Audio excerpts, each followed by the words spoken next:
제18차 최고위원회를 속개합니다. 먼저 박찬대 원내대표의 발언이 있겠습니다.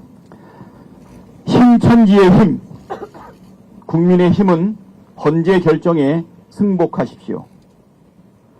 헌법재판소는 어제 검사 3명의 국회 탄핵소추에 대해 탄핵소추권이 남용됐다고 볼 수 없다고 밝혔습니다. 헌재는 국회 탄핵소추안 의결 과정에서 필요한 법정 절차가 준수되고 피소추자의 헌법 내지 법률 위반 행위가 일정 수준 이상 소명되었다 하면서 이 사건 탄핵소추 주요 목적은 헌법 위반 등에 대한 법적 책임을 추궁하고 동종의 위반 행위가 재발하는 것을 사전에 예방함으로써 헌법을 수호하기 위한 것으로 보아야 한다고 했습니다. 파면에 이를 만큼 중대한 위반이라고 보지는 않았지만 국회가 충분히 탄핵할 만한 사유가 있고 적법하게 이루어졌다는 점을 분명히 한 것입니다. 권영세 국민의힘 비대위원장이 윤석열에 대한 헌재의 탄핵심판 결정에 승복하겠다고 밝혔습니다.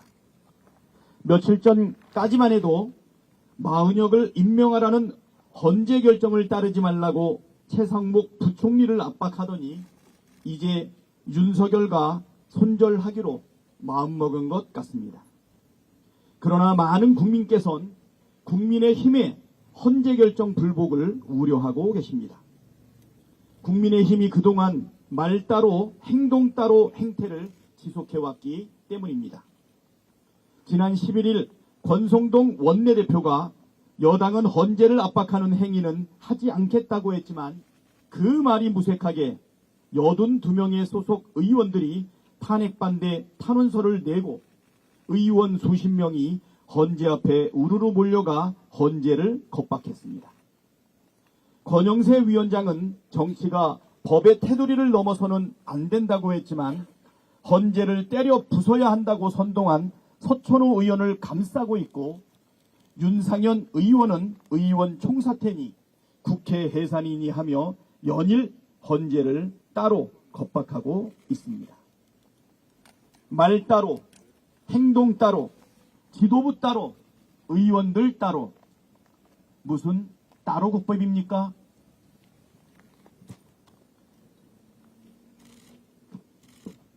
권영세 위원장과 권성동 원내대표가 진심으로 헌재 결정을 존중한다면 서천호, 윤상현 의원 제명에 찬성하고 최상목 부총리에게 마은혁 재판관을 즉각 임명하라고 하십시오.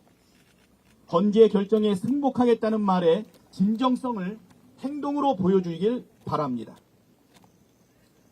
줄탄핵 때문에 계엄 선포했다는 허위 선동으로 파면을 막지 못합니다. 22대 국회에서 비상계엄 전 가결된 탄핵은 딱 한 건, 이진숙 방통위원장에 대한 탄핵뿐이었습니다. 감사원장과 검사 3인을 비롯한 나머지 탄핵은 비상계엄 이후의 일입니다. 게다가 어제 대법원은 이진숙 체제 방통위에서 이뤄진 MBC 대주주 박문진 이사 임명 처분 효력을 정지해달라는 신청을 최종 받아들였습니다. 이준석이 비록 파면은 면했지만 불법을 행했다는 것을 인정한 것입니다. 헌재도 이진숙과 검사 3인에 대한 국회의 탄핵이 적법하고 충분한 사유가 있었다고 판단했다는 점을 다시 상기시켜 드립니다. 오히려 윤석열이야말로 취임 이래 25번의 줄 거부권을 행사했습니다. 이승만 이후 가장 많은 거부권을 행사했고 인사청문 보고서 채택 없이 임명을 강행한 번만 30번, 장차관의 국회 불출석은 120번이 넘습니다. 역대급 국회 무시, 일방 폭주를 막기 위한 국회에 불가피하고 적법한 탄핵을 내란의 이유라고 선동하는 건 매우 파렴치한 일 아닙니까?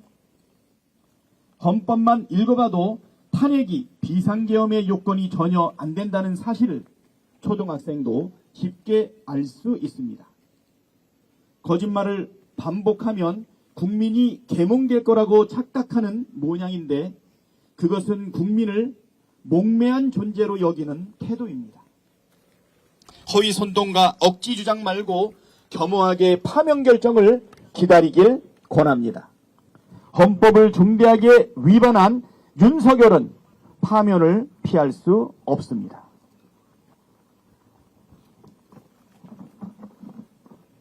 최상목 부총리가 명태균 특검법에 대해 거부권 행사 입장을 밝혔습니다. 최상목 부총리가 권한대행이 된 뒤 8번째 거부권입니다. 명태균 특검법은 내란의 원인이 된 명태균 게이트를 수사하는 법안인데 이를 거부한 것은 명시적으로 최상목 부총리 자신이 내란 공범임을 인명한 것입니다. 헌재 결정에도 위헌 위법한 행위를 일삼은 죄, 내란 수세를 계속 방해한 죄, 국회 권한을 심각하게 침해한 죄값을 반드시 치르게 될 것입니다. 극우 세력의 지지를 얻어 대권주자로 나서는 헛된 꿈을 꾸고 계신 것 아닙니까? 하루빨리 헛된 꿈과 허몽에서 깨어나시길 권합니다. 이상입니다.